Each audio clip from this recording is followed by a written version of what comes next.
What's going on, guys? My name is Alex, and today I'm going to show you how you can replace the sky in Photoshop so that you can make your photos that much more dramatic. Stay tuned.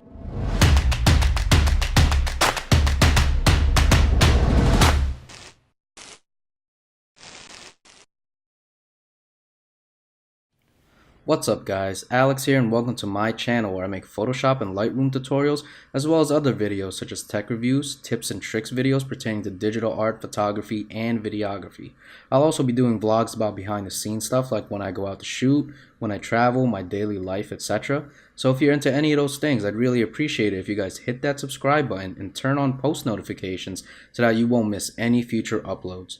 And if you like this video and feel that you learned something from it, hit the like button and leave a comment below. But alright, enough with all the intro stuff, let's get right into the video.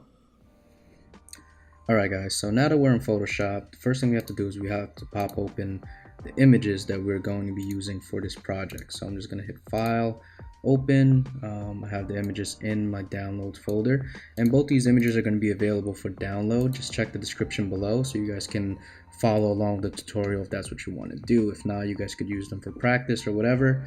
I get all my images from mostly Unsplash, Pexels, or Pixabay, and these two specifically are from Unsplash. Okay, so this is going to be the foreground layer that we're going to be working with. We're going to be replacing this overcast whitish grayish sky with this more dramatic blue sky here, right? So the first thing I'm going to do is I'm going to go over to my foreground layer and I'm going to select the quick selection tool. I'm going to hit W on my keyboard, and the reason why I'm using the quick selection tool is because the sky here is pretty much like a grayish white, and the foreground here is pretty contrasty compared to the sky, so I'm pretty sure that the quick selection tool will work pretty well. So to use the quick selection tool, we just click and we drag across the white sky, and you can see that Photoshop does a pretty good job at selecting the sky alone, right? So now that we have the sky selected, what we're going to do is we're going to hit the mask button here. Right now we're gonna end up masking out the mountains here, but that's okay, because if you hit Control or Command I on your keyboard, it'll invert the mask and bring back your foreground, your mountains, and keep the sky away here. Alright, so now that we have the mountain selected, the sky is in here, we're gonna move over to our sky layer here. And what I usually like to do is I like to select out just the parts that I'm 100% sure I'm gonna use. So I'm going to be using up to this part right here, right? So I just took the rectangular marquee tool, I made a selection right here, and now all I'm going to do is I'm going to hit the mask button again, and that gets rid of the trees at the very bottom there. And I know I'm not really going to be needing this mask right here, so what I'm going to do is I'm going to right click on the mask, right click on the mask, and right click on the mask, and hit apply layer mask here. Right, so that pretty much just converges the whole layer here. And the next thing I'm going to do is I'm going to crop it. So I'm going to hit the C on my keyboard, and I'm just going to drag up to about right here and hit OK. And the reason why I cropped it and got rid of it is because I know from experience that I'm just going to be using this portion of the sky here, and I won't really need to be feathering or masking up to where the trees were. I'm not really using those. So now what I'm going to do is I'm going to click and drag this layer into my projects panel. It's going to appear up here.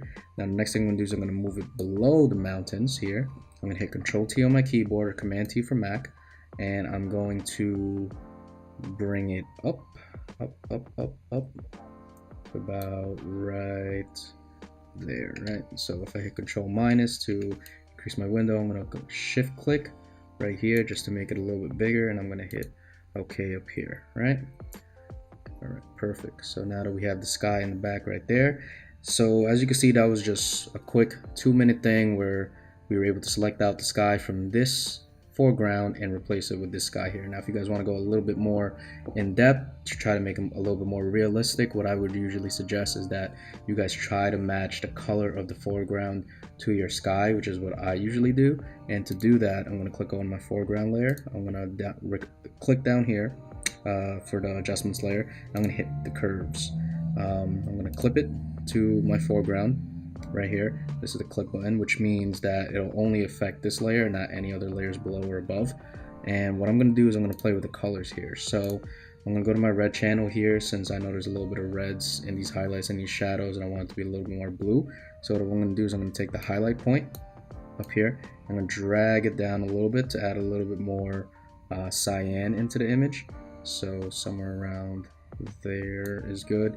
And I'm gonna take the shadow point, I'm gonna move it to the right to add a little bit more cyan to the shadows to give it a little bit more of blue, like a bluish cast there, to kind of get rid of that stuff there.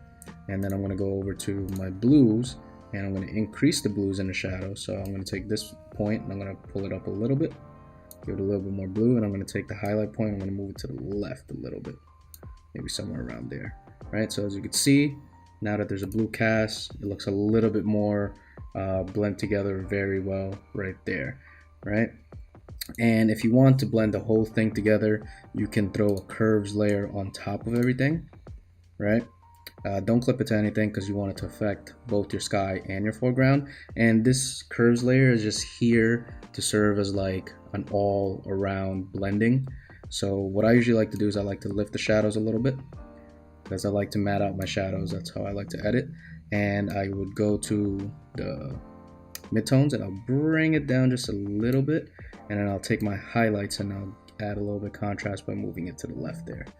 And as you can see, it pretty much blends the whole image together. So if you click this off and then you click it back on, you can see that everything is pretty much blend well together. And pretty much, guys, that is how you replace a sky in Photoshop. Very simple, but it's a very powerful technique to incorporate into your edits, even if you're a photographer, because maybe someday you'll go out and get this banger shot of, say, something like this, but then you went out there and the sky was overcast and it just doesn't do your picture any justice. You might want to replace the sky. So this is a very good technique to learn. So yeah, all right guys, well that is the end of this tutorial. If you guys liked what you saw and if you found this helpful, it'd definitely be awesome if you guys go hit the like button and subscribe. And if you want, you guys can leave me a comment below. I reply to all my comments, and I will see you guys in the next video. Peace.